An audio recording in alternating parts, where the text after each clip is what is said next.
어떤 아기가 한 가정에 입양이 됐습니다. 너무나 좋은 양부모를 만나서 잘 자라고 성장해서 굉장한 출세를 하게 됐습니다. 유명 인사가 되어서 TV에서 연설을 했는데 그 친아버지가 보게 됐어요. 대번에 자기 아들인 것을 알아보았습니다. 이미 50년 세월이 지난 가운데 이 아버지는 자기 친아들인 걸 알았지만은 입양 보냈다는 죄책감 때문에 또 돈 많이 벌게 된 그 출세한 아들의 돈을 탐내서 찾는 건 아닌가, 그런 오해를 생각해서도 자기 아들인지 알아보았지만은 연락을 하지 못했습니다. 그러다가 아주 어렵게 용기를 내 가지고 아들에게 이메일을 보냈어요. 그랬더니 아들에게서 아무 대답이 없는 거예요. 5년이 지나서 그 아들에게서 이메일로 답변이 왔어요. 딱 한 단어, 감사합니다. 한 단어 뿐입니다. 2005년에 이 성공한 아들은 스탠포드 대학 졸업식에서 초청을 받아가지고 연설을 하는데 나는 췌장암을 앓고 있고 내 생모는 미혼의 대학원생이었습니다. 그런데 내가 태어난 때에 입양 보내졌습니다. 그런 고백을 처음으로 대학 졸업식 때 하게 됐습니다. 그가 누구냐면 애플의 창업자 스티브 잡스 이야기입니다. 누구보다 성공하고 누구보다 출세를 했는데 그의 출생은 감추고 싶은 비밀이었던 것이죠. 성탄은 예수님의 탄생을 말하지 않습니까? 예수님의 탄생은 세상적인 관점으로 보면 예수님은 미혼모의 아들이죠. 그런데 성경은 예수님의 출생의 비밀을 당당하게 알리고 있어요. 마태복음 1장 18절, 예수 그리스도의 나심은 이러하니라. 그의 어머니 마리아가 요셉과 약혼하고 동거하기 전에 성령으로 잉태된 것이 나타났더니, 동거하기 전에 임신한 것이 나타났다. 정상적이라면은 결혼을 하고 그리고 부부 생활하면서 임신을 하고 자녀를 낳고 그래야 되는 것인데, 함께 살기도 전에, 마리아와 요셉이 함께 살기도 전에 마리아의 몸에 임신의 징후가 나타나게 되었다. 그런 이야기죠. 어떤 남자가, 자기 약혼녀가 자기와 잠자리를 같이 하지 않았는데 임신했다 그러면 그걸 좋게 받아들일 남자가 어디에 있겠습니까? 또 마리아 입장에서도 남자와 관계를 갖지 않았는데 자기 몸에 임신한 현상이 나타나는 거예요. 배가 불러오고. 얼마나 당황스럽고 또 얼마나 받아들이기 힘든 사건입니까? 이런 정황에서 요셉이 어떻게 하느냐? 19절 말씀이죠. 그의 남편 요셉은 의로운 사람이라 그를 드러내지 아니하고 가만히 끊고자 하여. 약혼했지만 아직 결혼한 것은 아니기 때문에 파혼할 수 있거든요. 부정한 여인이라, 그래서 파혼하게 되면 유대 율법에 의하면 돌로 쳐 죽일 수가 있는 거예요. 돌로 쳐 죽일지 안 죽일지는 모르지만 율법으로는 그렇게 돼 있습니다. 그런데 자기와 약혼한 사람이 다른 남자의 아이를 가졌다고 하더라도 돌에 맞아 죽게 할 수는 없지. 그래서 가만히 끊고자 했다는 거예요.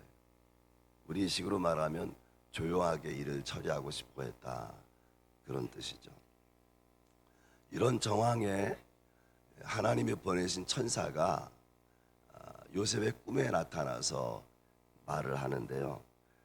이해하기 힘든 설명을 합니다. 20절 말씀이에요. 다윗의 자손 요셉아, 내 아내 마리아 데려오기를 무서워하지 말라. 그에게 잉태된 자는 성령으로 된 것이라.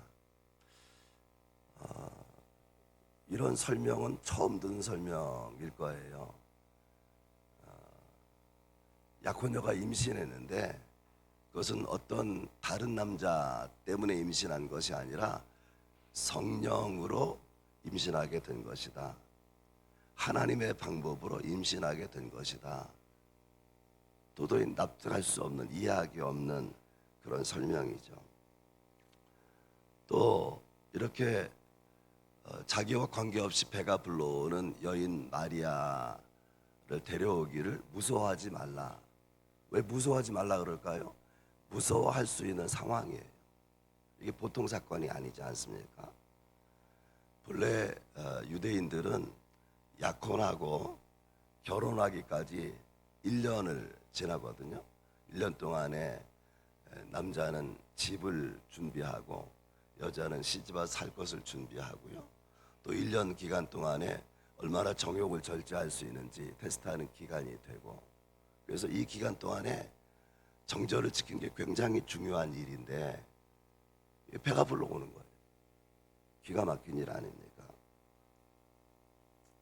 그런데 하나님께서 천사를 보내서, 주의 사자를 보내서 설명하기를 이거는 성령으로 잉태하게 된 거다라고 말씀하신 것입니다. 요셉은 자기 약혼녀 마리아의 임신을 성령으로 인해서 임신하게 된 거다라고 하는 것을 믿음으로 받아들이기로 작정했어요. 무엇으로 받아들여요? 믿음으로. 이게 상식으로는 또 일반적인 이성으로는 받아들일 수 없는, 이해할 수 없는 일인데 믿음으로 받아들이기로 마음에 작정했다는, 이 굉장히 중요한 것입니다. 만약에 믿음으로 받아들이지 않으면 이 사건은 스캔들이고, 믿음으로 받아들이면 하나님의 신비가 되는 사건입니다. 그래서 여러분들에게 첫 번째로 드리고 싶은 말씀은 예수님의 성탄 사건, 그것은 스캔들인가 신비인가 함께 생각하려고 합니다. 우리가 스캔들이라고 하는 것은 사람이 살아가는 데 있어서 부도덕한 어떤 사건, 또 어떤 불명예스러운 어떤 소문이 있는 일들, 이거 스캔들이라 그렇게 말하지 않습니까? 스캔들의 어원은요, 스칸달론. 여러분들은 그런 말 안 들어보셨겠지만은 우리 이제 목회자들은 원어를 많이 보니까 스캔들의 어원은 스칸달론인데, 이게 어떤 뜻이 있는가 하면은 실족하게 한다, 혹은 함정, 그런 뜻이 있어요. 예수님께서 이렇게 말씀하셨어요. 세례 요한을 두고 말씀하시기를 나를 인해서 실족하지 아니하는 자는 복이 있다. 실족하지 아니한다, 실족한다, 그 말이 스칸달론. 또 바울 사도는 고린도전서 1장 23절에서 우리가 십자가에 못 박힌 그리스도를 전하니 유대인에게는 꺼리끼는 것이요, 십자가에 못 박힌 그리스도가 꺼리껴지는 일이다. 그게 스칸달론이에요. 꺼리껴지는 것. 생각해 보면은 우리는 믿으니까 그런 생각 없이 신앙생활 하지만은 안 믿는 사람 입장에서 예수님의 탄생, 또 예수님의 사역, 예수님의 죽으심, 예수님의 부활 다 믿기 어려운 거죠. 이것은 그들에게 실족하게 하는 것이고, 또 그들을 걸려 넘어지게 하는, 꺼리끼는 그런 일인 것이죠. 그래서 믿기 어려운 거예요. 성탄절을 즐거워해도 성탄 예수를 구원의 주님으로 받아들이기가 어려운 것입니다. 말씀드린 대로 이 스칸달론을 믿음으로 받아들이면 뭐가 된다고요? 신비가 된다고. 신비가. 우리가 이해할 수 없는 어떤 일이지만은 믿음으로 받아들이면 하나님의 신비로 내게 들어와서 뿌리 내리게 된다는 것입니다. 그래서 예수님의 탄생, 성탄은 인류에게 다 똑같은 사건이지만 어떤 사람에게는 스칸달론이 되어서 꺼리껴지는 거예요. 실족하게 되는 거예요. 야, 그게 말이 되냐 그게. 어떻게 남자의 씨를 받지 않고서는 여자가 임신할 수가 있어. 불가능하지. 그건 믿음으로 보지 않으면 걸려 넘어지는 거예요. 꺼리껴지는 것입니다. 그러나 믿음으로 받아들이는 사람들에게는 그렇게 성령으로 잉태된 그를 통해서 구원을 받게 되니까 이게 얼마나 놀라운 하나님의 신비입니까? 하나님의 아들이 이 땅에 오셔서 우리 가운데 거하신 것, 성탄, 하나님이 사람의 모습으로 오신 것 자체가 신비고, 그가 오셔서 우리의 죄를 다 짊어지시고 고난 받으시고 십자가에 죽으시고 또 부활하게 된 것, 이런 것들이 다 안 믿는 사람들에게는 스칸달론, 꺼리끼는 것이고 또 거기에 거슬려지는 것이지만은, 그러나 믿는 사람들에게 있어서는 우리에게 구원을 가져오는 하나님의 능력이 된다는 것입니다. 우리가 성경을 통해서 믿고 있는 많은 내용들은요, 믿음의 눈으로 보지 않으면 이해할 수 없는 일들이에요. 여러분 생각해 보세요. 홍해 바다가 갈라졌다. 그게 있을 수 있는 일입니까? 오병이어 기적, 그게 있을 수가 있는 일입니까? 죽은 사람을 살리는 것, 그것이 가능한 일이냐 그 말이에요. 믿음을 빼고 생각하면 다 꺼리껴지는 것인데, 그러나 믿는 사람에게는 그것이 하나님의 은혜로 경험되는 것이죠. 그래서 우리가 신앙생활 한다는 것은 처음부터 상식을 초월해서, 이성을 초월해서 하나님의 개입을, 하나님의 능력을 받아들이는 믿음으로 시작했다는 것을 우리가 생각해야 될 것입니다. 문제는 어떻게 스캔들 같은 것을 우리가 신비로 받아들일 수 있느냐. 우리가 스캔들을 믿음의 관점으로 받아들여서 신비를 우리가 체험할 수 있느냐. 그거는요, 성령으로 가능한 일입니다. 18절에 그렇게 돼 있죠. 다윗의 자손 요셉아, 내 아내 마리아 데려오기를 무서워하지 말라. 그에게 잉태된 자는 무엇으로 된 것이라? 성령으로 된 것이라. 성령. 인간의 방법으로는 불가능한데 성령으로는 가능하다. 24절, 25절에 보면 하나님이 천사를 통해서 분부한 대로 요셉이 자기 아내 마리아를 데려오거든요. 배가 불러오는 자기 아내 마리아를 보면서 조금도 불편해하지 않는 거예요. 그리고 이 임신한 아기 예수를 낳기까지 동침하지 않았다. 이 약혼한 정혼한 부부는 법적은 부부와 같거든요. 부부와 같아요. 그런데 이제 결혼을 해가지고 애가 태어날 때까지 부부생활을 안 했다는 거예요. 어떻게 그렇게 할 수가 있나요? 어떻게 그렇게 하는 것이 상식적으로 가능합니까? 성경의 답은 뭘까요? 성령으로. 성령.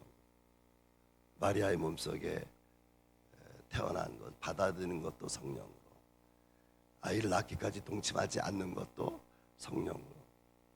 그래서 우리의 신앙의 사건들은 성령을 통해서 믿을 수 있도록 우리에게 역사하고 계신다는 것을 우리가 생각해야 될 것입니다. 첫 번째 드린 말씀이고요. 오늘 성탄절인데 예수님의 세 가지 이름 묵상하고 여러분과 나누려고 해요.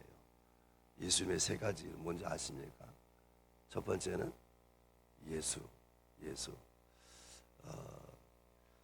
21절에 보면 아들을 낳으리니 이름을 예수라 하라. 이는 그가 자기 백성을 그들의 죄에서 구원할 자이심이라 하니라. 이 아기 예수, 그 아기의 이름을 요셉이 지은 것이 아니라 이미 하나님이 정해가지고 이름을 내려보낸 거예요. 내려보낸.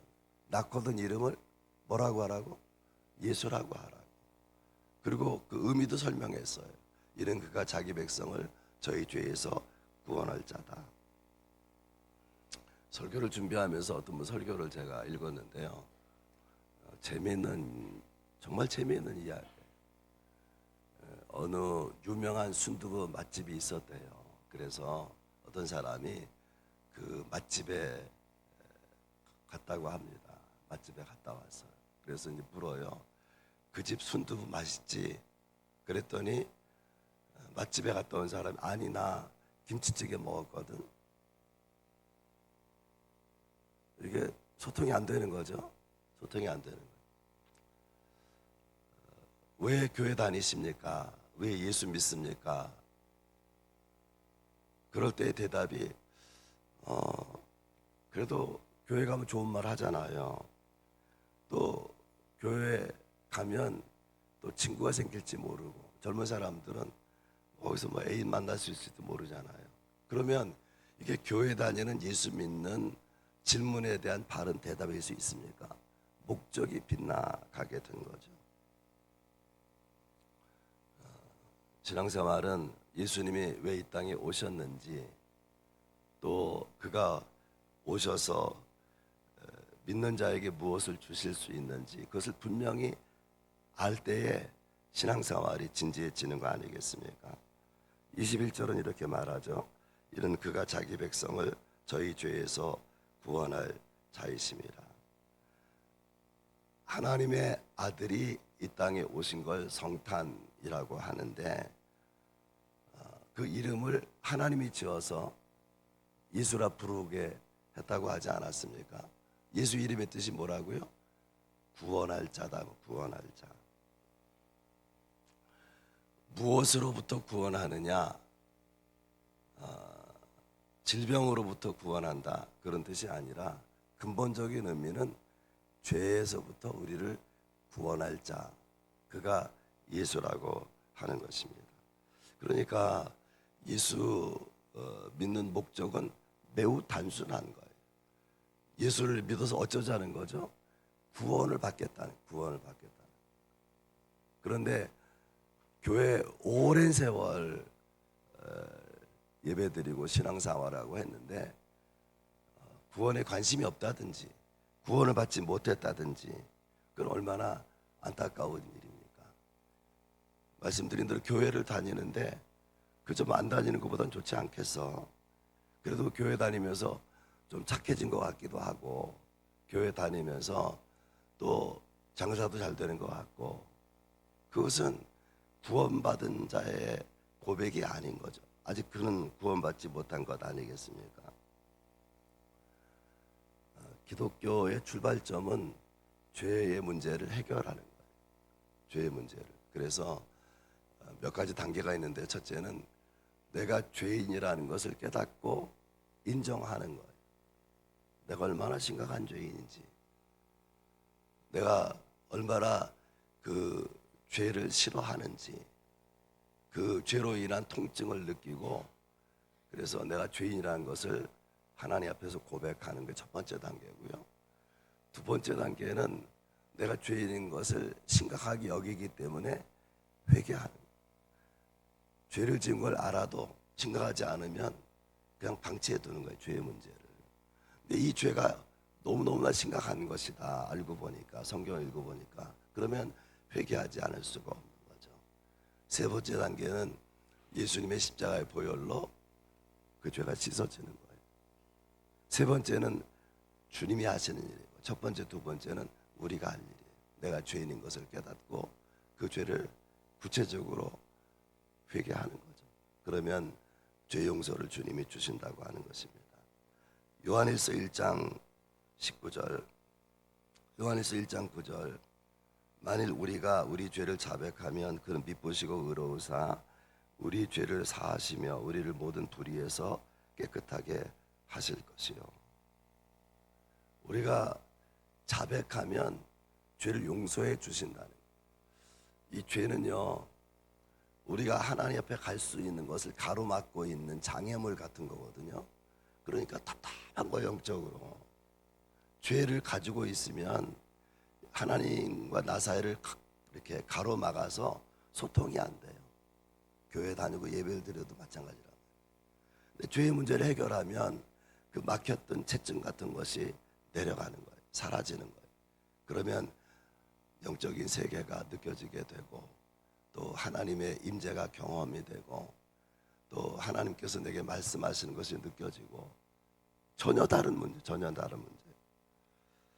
그래서 여러분들이 신앙생활 하면서 교회가 맨날 죄라 얘기하냐, 중요하기 때문에 그런 것입니다. 여러분, 갈릴리 갈릴리 호수에서 고기를 잡던 시몬 베드로가 어떻게 예수님의 제자가 되느냐, 어떻게 제자가 이렇게 되는 딱 길에 들어서게 되느냐. 물론 주님의 부르심이 있지만 중요한 것은 주님을 만났을 때에 자기 앞에 있는 예수가 하나님인 것을 안 거예요.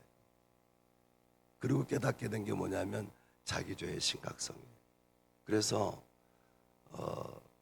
예수님 때문에 막 그물이 찢어질 정도로 고기를 잡았는데 할렐루야 이렇게 하지 아니하고 주여 나를 떠나십시오. 나는 죄인입니다. 하나님을 만난 사람은 죄의 심각성을 안단 말이에요. 그래서 죄를 고백하고 제자로 부르면, 이사야 선지자는 성전에 들어갔다가 성전에 하나님의 임재가 충만한 것을 알게 됐어요. 이사야도 하나님의 영광이 충만한 가운데 뭘 깨닫느냐면, 야, 내가 더러운 죄인이로구나. 그래서 제단 숯불을 가져다가 내 입술에 대어서 내 죄를 사하여 달라고. 그러니까 하나님께서 누가 우리를 위하여 갈고, 하나님이 일을 시키기 원하는데 죄를 해결한 사람은 이사야란 말이죠. 이사야가 부름받아서 선지자로 쓰임받는 것입니다.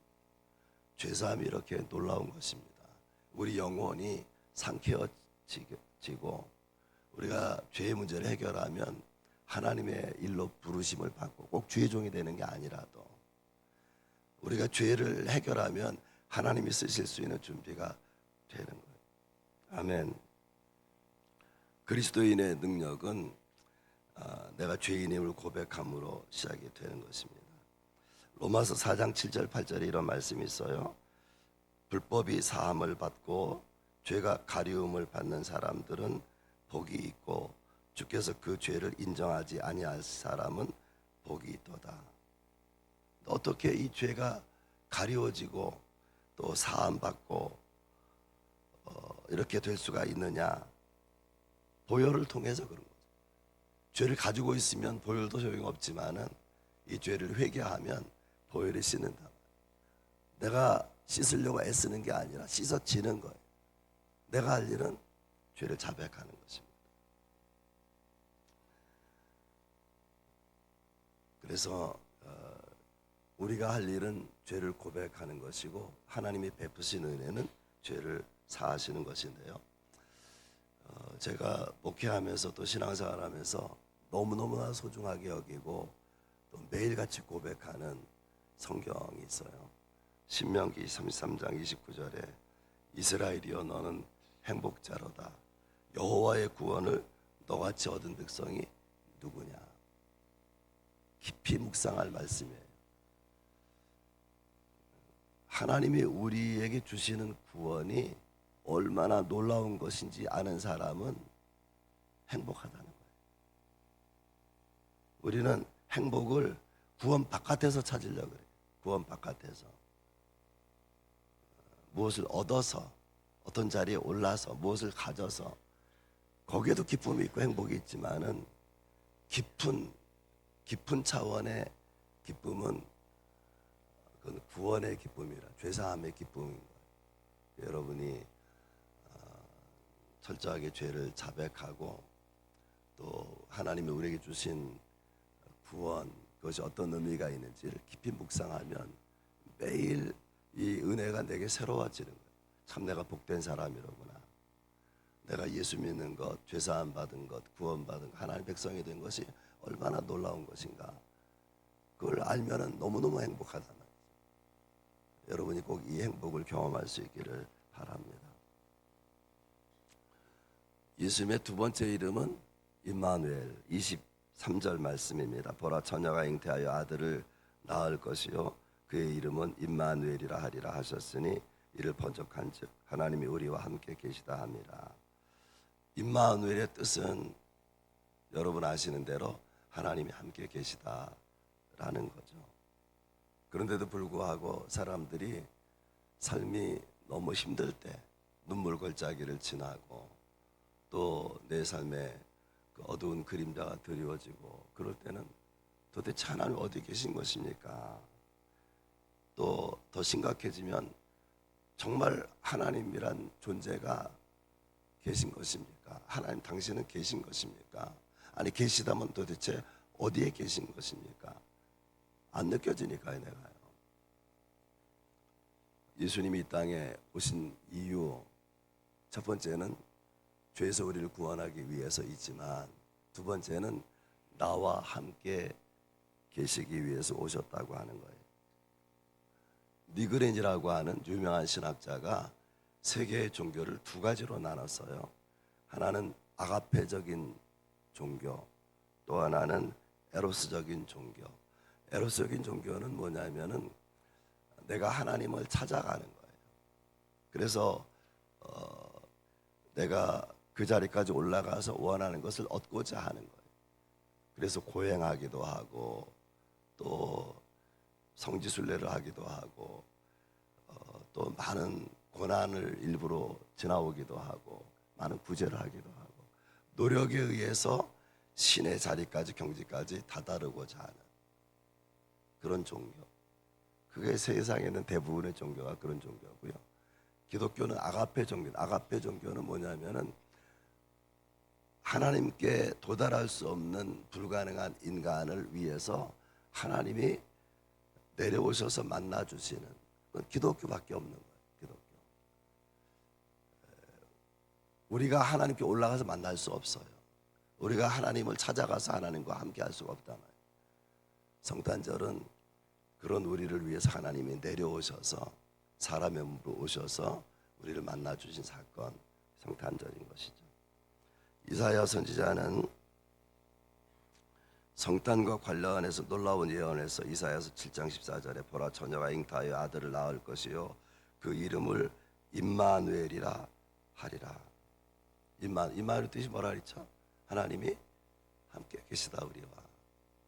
그 방법은 예수님을 이 땅에 보내시는 것이죠. 성탄, 하나님의 아들이 하나님이 이 땅에 오신 것, 목적은 우리와 함께 계시기 위해서. 그런데요, 함께 계시다라고 하는 것을 우리는 존재하다, 함께 한다 그렇게만 생각하는데 유대인들은요, 이 함께 한다는 말을 어떻게 받아들이냐면 장막을 친다. 우리가 광야에 장막을 치고 성막을 치고 그런 걸 성경에 보지 않습니까? 또 장막을 친다는 것은 뜻은 뭐냐면은 거처를 함께한다 그런 뜻입니다. 하나님이 임마누엘 우리와 함께하는 것은 곁에 있는 걸 말하는 게 아니라 함께 사는 걸 말하는 거예요. 예수님을 이 땅에 보내셔서 임마누엘 우리와 함께 하시는 것은 함께 사시는 거예요. 함께 걸으시고 대화를 나누시고 함께 살아 주시는 것입니다. 사람은 믿던 사람도 어려운 일을 당하면 등을 돌리기도 하고 내가 정말 정성을 다하고 사랑을 많이 쏟았는데 배신 때리기도 하고 그런 사람들이 있지 않습니까? 하나님은 그렇지 않다는 거예요. 나는 임마누엘 하나님이다. 어떤 경우에도 돌아서지 않고 떠나지 않고 내가 아무리 어려운 시간이 있을지라도 어떤 힘든 장소 어떤 어려운 시간이 있을지라도, 어떤 쓰라린 아픔을 겪고 있다고 할지라도, 그것이 너의 잘못이든 상대방의 잘못이든 관계없이 내가 너와 함께 할 것이다. 그게 임마누엘. 내가 잘할 때만 함께 하는 게 아니라 내가 실수할 때도, 넘어질 때도, 아플 때도, 내가 힘들어할 때도 사람들은 떠나지만 영원히 함께 계시겠다고 하는 약속, 얼마나 놀라운 은총입니까? 이렇게 정리할 수 있어요. 아무리 화려하고 힘있고 아름다운 삶도 하나님이 거기 함께 계시지 아니하시면 거친 광야와 같이 될 것입니다. 시간이 지나면 아무리 척박한 땅과 같고 거친 광야 같은 그런 인생이라고 할지라도 하나님이 거기에 계시면 시간이 지나면 오아시스를 경험하게 될 것입니다. 우리가 사람에게서 받는 위로도 크죠. 격려도 크고요. 그렇지만은 하나님이 우리와 함께 하시는 것보다 더 큰 위로, 더 큰 격려는, 더 큰 능력은 없는 것입니다. 성탄은 임마누엘이에요. 하나님이 우리와 함께 하시기 위해서 아들을 보내신, 너무너무 감사하죠. 예수님의 이름이 예수다, 또 임마누엘이다. 그건 여러분 아시잖아요. 모르는 게 있어요. 모르는. 그게 뭐냐면 그리스도라는 것입니다. 2장 1절부터 3절까지 읽으면 나와 있어요. 예수님이 태어날 때에 누가복음에서는 그 베들레헴에서 양을 치는 목자들이 예수님이 탄생하신 그 별을 따라와 가지고 아기 예수께 경배하는 내용이 나와 있어요. 마태복음 그 이야기에 빠져 있고, 멀리 이방 땅에서 동방 박사들이 와서 예수님 탄생하신 곳에 와서 아기 예수를 보고 예물을 드려서 경배한 그런 내용이 기록되고 있습니다. 그런데 이 동방 박사들이 태어날 아기를 가리켜서 뭐라고 말했는가 하면 유대인의 왕위로 나신 분이 어디 계십니까? 말씀을 붙잡고 이스라엘에서 메시아가 태어날 것인데, 그래서 당연히 예루살렘으로 오게 된 것인데 예루살렘에 와서 물어본 거예요. 유대인의 왕으로 오신 이가 어디 계십니까? 유대인의 왕, 이게 어떤 의미가 있냐면 유대인들의 왕, 그런 의미가 아니에요, 여러분. 이것은 유대인들의 왕이라고 하는 것은 뭐냐면은 하나님께서 다윗의 후손으로 메시아를 보낼 걸 약속했거든요. 그래서 다윗의 후손으로 오셔서 구원자로 기름 부음을 받으시고 이 땅에 오시는 메시아, 그걸 유대인의 왕이라 그렇게 표현한 것입니다. 이스라엘 사람들은 지금도 그 메시아를 기다리는 거예요. 이미 오신 메시아를 안 오셨다고 생각하고 기다리고 있습니다. 메시아의 뜻은 기름 부음을 받는다, 그런 뜻이고요. 그것을 그 히브리어를 헬라어로 바꾸면 그리스도가 되는 거예요. 기름 부음을 받는 사명을 받는 거거든요. 구원자의 사명, 그게 메시아인데 헬라어로 바꾸면 그리스도가 된다는 것입니다. 우리는 알든지 모르든지 간에 이렇게 말하죠.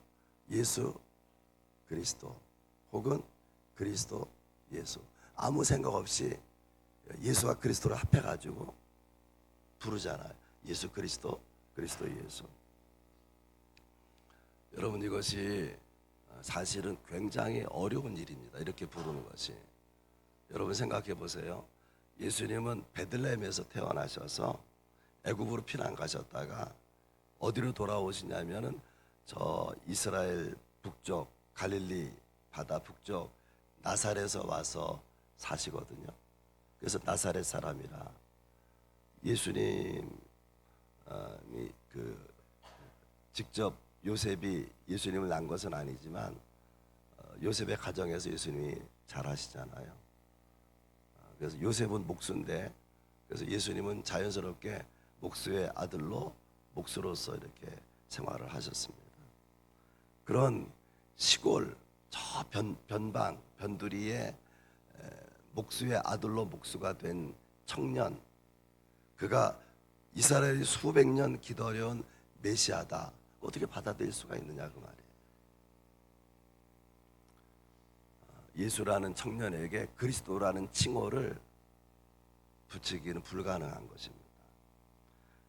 이스라엘 사람들은 어떤 메시아를 기다리는가 하면은 큰 권능을 가지고 와서 로마라고 하는 거대 제국을 무너뜨리고 이스라엘의 가장 영광스러운 시대, 다윗과 솔로몬의 지세 때와 같은 이스라엘의 그 영광스러운 회복의 때를 가져올 인물로 메시아를 기다리는데, 나사렛 시골 목수가 메시아라고 하는 것을 받아들일 수 있냐 그 말이죠. 예수라는 이름은 흔한 이름이에요. 부활하신다는 뜻이 있지만은 첫수의 영이야 그런 저런 흔한 이름인데, 그리스도는 그렇게 흔한 게 아니란 말이에요. 유일한 구원자에게 붙이는 이름이거든요. 예수에다 그리스도는 붙이기 어려운 것입니다. 그런데 예수님을 가리켜서 유대인의 왕이라 이 고백을 누가 하느냐? 유대인이 아니라 이방에서 메시아의 별을 보게 된 동방 박사들이 예루살렘에 와서 사람들에게 물은 거예요. 유대인의 왕으로 오신 이가 어디 계십니까? 유대인의 왕의 뜻이 뭐라고요? 그리스도. 다윗의 후손으로 메시아로 구원자로 기름 부음을 받을 사명을 받을 사람, 그걸 줄여가지고 유대인의 왕이라 그렇게 말한 것입니다. 유대인의 왕으로 오시는 예수는 유대인만의 왕이 아니고 모든 나라, 모든 민족, 모든 백성들의 왕으로 오시는 분이에요. 그렇게 고백을 받으셔야 될 분입니다. 이제 여러분 생각해 보세요. 흔한 이름 예수에 그리스도가 붙여짐으로 놀라운 이름이 되는 거예요. 예수 그리스도. 우리가 예수는 하나님의 아들이 사람의 모습으로 오신 거잖아요. 사람들 눈에는 사람으로 보이는 거예요. 근데 어떤 사람이에요? 구원자라고 말이죠. 예수 그리스도.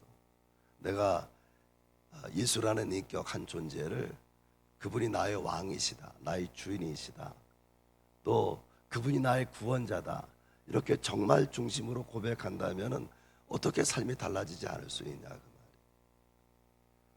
내가 믿는 그분이 그냥 옆집 아저씨가 아니고 그분은 하나님의 아들이고 그분은 구원자이시고 그분은 이 땅에 많은 주권자들이 있지만 만주의 주로 만왕의 왕으로 오시는 절대 능력을, 절대 권력을 가지신 분, 그분이 나의 구주가 되어주신다는 보통 사건이 아니잖아요. 그래서 예수를 그리스도로 믿는 사람의 삶에는 변화가 일어날 수밖에 없는 것입니다. 세례를 줄 때에 제가 예수님이 누군가를 반드시 확인해요. 모르면 가르치고 그렇게 문답을 합니다. 예수님은 하나님의 아들이고 예수님은 구원자이시고 예수님은 나의 주인이시고, 이것이 예수님에 대한 이해예요. 그걸 한마디로 유대인의 왕이라 그렇게 말하는 것입니다. 그분이 메시아인 것이죠. 성탄절 예수님의 탄생을 두고 성경은 예수님의 이름을 세 가지로 우리에게 보여주고 있는 거예요. 예수, 임마누엘, 그리스도. 우리 인생에서 예수님의 이름이 이 세 가지로 우리에게 다가올 때 우리의 삶은 변화가 일어나고 놀라운 축복을 경험하게 될 것입니다. 한번 생각해 보겠습니다.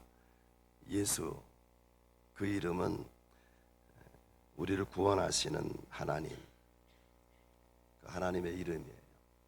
우리를 구원하기 위해서 예수라는 이름을 붙인 것입니다. 임마누엘, 그 이름은 우리와 함께 하시는 하나님이십니다. 내가 어디에 있든지 어떤 처지에 있든지 얼마나 어둠 가운데 있든지 어떤 죄 가운데 힘들어하는 삶을 가지고 있다고 할지라도 절대로 떠나지 않고 버리지 아니하시고 끝까지 함께 하시겠다고 하시고 함께 하시는 임마누엘, 예수님의 이름이죠.